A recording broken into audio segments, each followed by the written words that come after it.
2025-yilda issiqxona qurdirmoqchiman, xudo xohlasa, deb yaxshi niyat qilib yurgan aka-ukalarimiz bor. Assalomu alaykum. Video ko'rishdan oldin bittadan likelarni urib olib, video tomosha qilamiz. Narx-navolarni, ya'ni issiqxona narx-navolarini bilib olasiz biz videolarimizdan. Xudo xohlasa biz videoni boshladik. Hammaga manfaatli bo'lsin videolarimiz. Issiqxonaning narxlarini aytib o'tib ketaman video boshida. Issiqxona qurish xizmatlarimiz, barcha materiallar o'zimiz hisobimizdan, ya'ni materiallarni olib boramiz o'zimiz birgalikda. Bir sotiga 7 milliondan 14 milliongacha issiqxonalarni yasab o'rnatib beramiz konteyner profilidan. Issiqxona qurdirmoqchiman, ustalarni qayerdan topsam bo'ladi degan aka-ukalarimizga pastga nomerlarni qo'yapmiz. Albatta ustakalarning nomerlari O'zbekistonda barcha viloyatlarga borib xizmat qilishib beradi. Bemalol telefon qilishlaringiz mumkin. O'zbekiston sharoitida qanday materiallardan issiqxona qurdirsam bo'ladi degan aka-ukalarimiz ham borda. O'zbekiston sharoitida hozirgi kunda eng arzon, eng sifatli material issiqxonalar uchun, ya'ni tom naveslar uchun konteyner profili. O'zbekiston sharoitida eng baquvvat, eng arzon bozor profillaridan ancha baquvvat, ancha arzon bu konteyner profili bo'ladi. Issiqxonalardan tashqari qilinadigan ishlarimiz tom, naves, so'rtoklar yasab o'rnatib beramiz, albatta konteyner profillaridan. 25 metrgacha bez ustun bo'ladigan tomlar, naveslarni ham konteyner profilidan yasab o'rnatib beramiz. Butun O'zbekiston bo'ylab. Hozir bu joyda ustakalarimiz yarim gektarga zakatovka qilishyapti. Shu joyda o'zidan, ya'ni klientda joyida sharoiti yo'q ekan.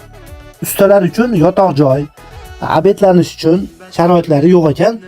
Shu hisobidan o'zimizda zakatovka qilinib, furalarga yuklanib olib borib o'rnatilinadi. Siz ham qilgizmoqchisiz, sizda ham sharoiti yo'q, ya'ni ustalarga, yotog'iga, boshqasiga sharoiti yo'q, qilgizmoqchisiz. Xudo xohlasa, sizgina ham shu joydan turib, zakatovkalarini shu joydan yasab, furalarga yuklab olib borib o'rnatib beramiz. Bizning manzilimiz Andijon viloyati Asaka tumani Qoratepa qishlog'i. Bozor profilidan, ya'ni bozor profili bilan konteyner profilini qanday farqlari bor degan aka-ukalarimiz bor. Savollar berishib qoladi. Birinchidan, bozor profilidan konteyner profili ancha arzon bo'ladi. Ancha arzon. Mustahkamligiga keladigan bo'lsak, konteyner profili bozor profilidan ancha mustahkam. Buni solishtirib beramiz ham klientlarga. Klientlar o'zi ish boshlaganimizda buni farqiga boradi. Konteyner profili bozor profilidan stenasi, ya'ni stenalari ancha baquvvatroq bo'ladi. Ya'ni kraskalari o'zi bilan suvga chidamligi ancha yuqori bozor profillaridan. Bozor profillari 2 yil, 3 yildan keyin chirishga tushyapti. Konteyner profillari mana 10 yil, 15 yil qilingan ishlar haligacha mana xizmat qilib kelyapti. Unaqa chirishlar yo'q, ya'ni kraskalari o'zi bilan birgalikda. Stenasi ham ancha qalinroq.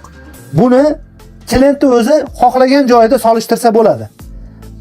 Naveslar, tomlar qilinyapti konteyner profilidan. Hozirgi kunda butun O'zbekiston bo'ylab qilinyapti. Katta tadbirkor akalarimiz, ya'ni puldor akalarimiz konteyner profilidan yasattiryapti. Tomlar, naveslar. Shuni konteyner profili bilan bozor profilini solishtirgan holatda bozor profilidan voz kechishyapti. Konteyner profilini baquvvatligini, chidamliligini sinashib ko'rishdi. Ya'ni ko'rishyapti. Siz ham qilgizmoqchisiz, albatta buni bozor profillari bilan solishtirsangiz bo'ladi. anchalar farqlari bor. Stenasida ham, boshqa tomonlarida ham. Pastga ustakalar nomerlarini qo'yapmiz, bemalol telefon qilishlaring mumkin. Butun O'zbekiston bo'ylab issiqxona, to'yxona, molxona, katta-katta naveslar tomlarini ham yasab o'rnatib beriladi. Butun O'zbekiston bo'ylab. Ustakalarimiz 10-15 yil shu ishlarda orqasidan tajriba oshirgan ustakalar bo'ladi. Bemalol pastga nomerlar qo'yapmiz, telefon qilishlaring mumkin.